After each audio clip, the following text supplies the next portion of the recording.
Let's add this up. How many have we sold this week? Let's write that down and calculate that and leave that there. That's not what we're doing is about. It's about sharing and building among ourselves and operating as a family. And someone enlightened me last week the difference between a community and a family. We have a conscious community, but we don't have a conscious family.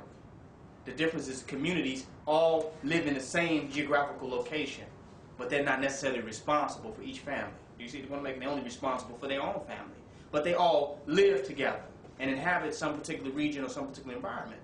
But a family is a responsible relationship between entities of the same bloodline, of the same inheritance. You see the point I'm making? Of the same lineage. So we need more of a familial, a family type interaction among ourselves to change the condition that's going on in our community. Because family means accountability, and it means responsibility. Community doesn't mean responsibility. It means that there's just some level of communication. That's all you need for a community. It's communication, commune among people, and that's enough for a community. But we need a family relationship in our so-called community.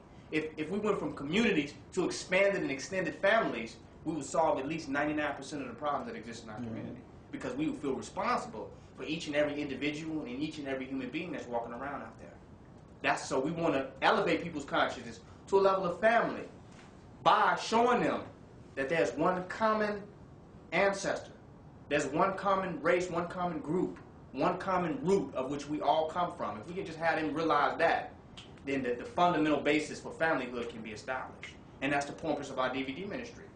The messages of Malcolm X, Elijah Muhammad, Marcus Garvey, Noble Drew Ali, is to awaken them to see that, wait a minute, we're all one. All these divisions do not exist. What we're doing is, if we want the supreme benefits, then we have to come together as a group. We have to unify. And we are not going to be able to do that until we awaken them to familyhood. And that's the point of historical reference points. That's the point of giving them that information about the knowledge of their ancestors and their history, so they can say, wait a minute, this is my brother. Not my neighbor, but my brother. Not my neighbor, but my sister. And when we establish those type of relationships, it becomes more humanitarian. It becomes more loving and caring and compassionate. Some black people don't even look at people as their neighbor. They look at them as potential consumers. That's black people. When they see somebody, they say, that's a potential consumer. That's somebody I can market to. It never occurred to them that this is an individual of life, an organic living being who has a valuable life that needs to be expanded as far as it possibly can, so that that life can ultimately be a contribution to the community. That never hits them. This is a consumer. This is my neighbor. And then you got some people walking around calling each other fools and Vicks. What up, fool? What up, dog? So we've never reached a humanitarian way of perceiving one another. And as long as we perceive each other in inhumane ways, then we'll constantly act inhumane towards one another. But that's not the purpose of this lecture. So I'm going to go into that another time. But I felt like I did need to hit on that. I did need to hit on that.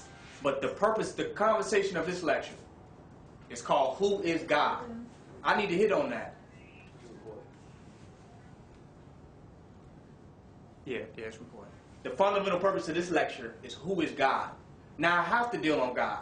For a while I got away from the religious concepts and dealing with religion and dealing with that, because you see in my last lectures I'm talking about community building, responsibility, and there's some spiritual concepts. I did a lecture talking about Barack Obama, the myths and logics of mental illness and psychology.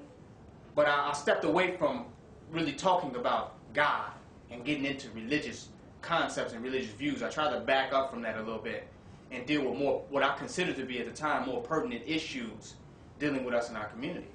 But I started off, my original beginning of building and putting out this information was dealing with spiritual concepts, dealing with the reality and the existence of God. That's where I started off at.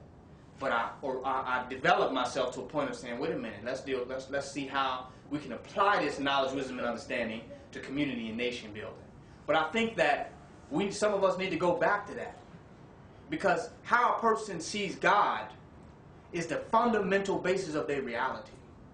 And a house is as strong as the foundation on which it stands. And if their foundation is God, no matter what you add or what concepts you share with them, unless you change the fundamental nature of their reality, you have done nothing.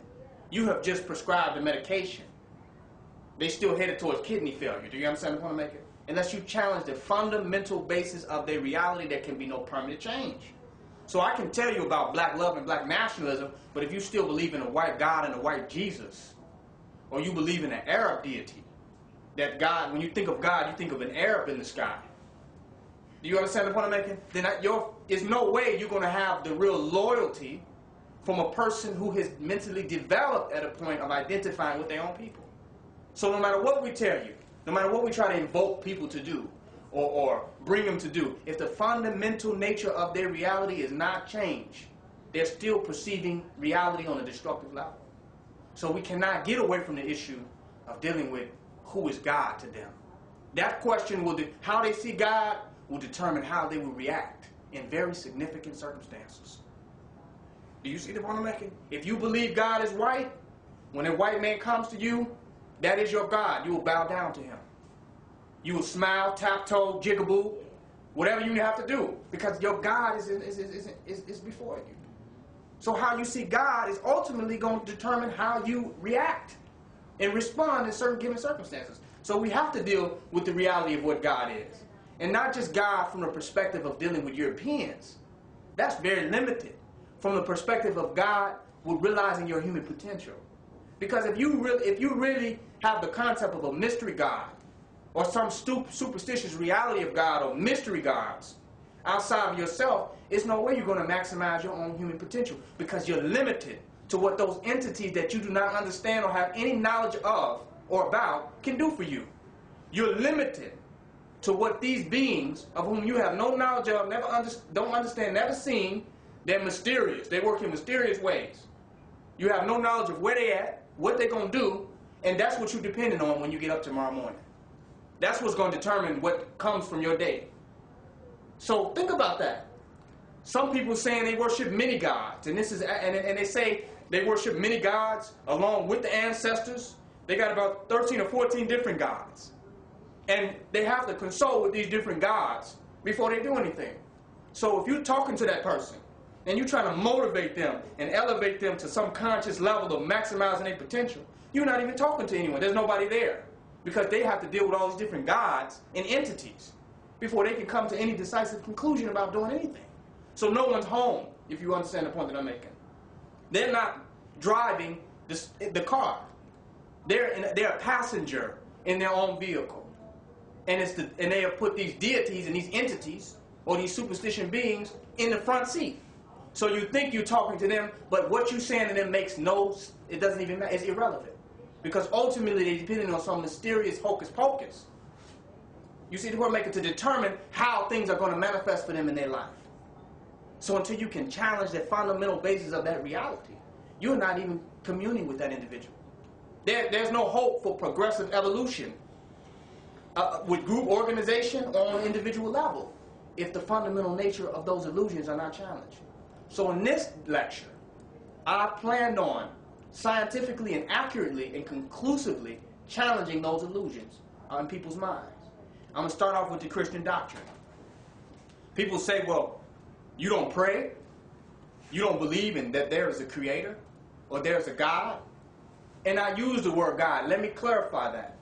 When I use the word God, I don't mean what the average person is walking around the street talking about when they say God. The creator of the universe. So if I consider myself to be God, I'm not identifying myself with what people consider to be the creator of the universe. Yahweh, Allah, Jehovah, with how they see those beings. Your average person. Now that's some enlightened people. The Sufis, who understand that Allah is all that exists, all pervasive, everywhere. Whether you look to the east or west, there's the presence of Allah. Allah is near to you in your own jugular vein. To that person, we're talking about the same being. But to your average person who's talking about something that's so far outside of their human consciousness, I'm not talking about them. When I say God, I'm not talking about who they're talking about. But if you talk to a Sufi, we're talking about the same entity, the same being, the same energy. Do you see the point I'm making? And I'll give you an example, a Sufi story. And I'm not going to quote this accurately. Some Sufis going to hear this. They're going to clarify it to people. As I said, it's been so long since I studied Sufism. But it was a story about Prophet Muhammad, peace and blessings be upon him.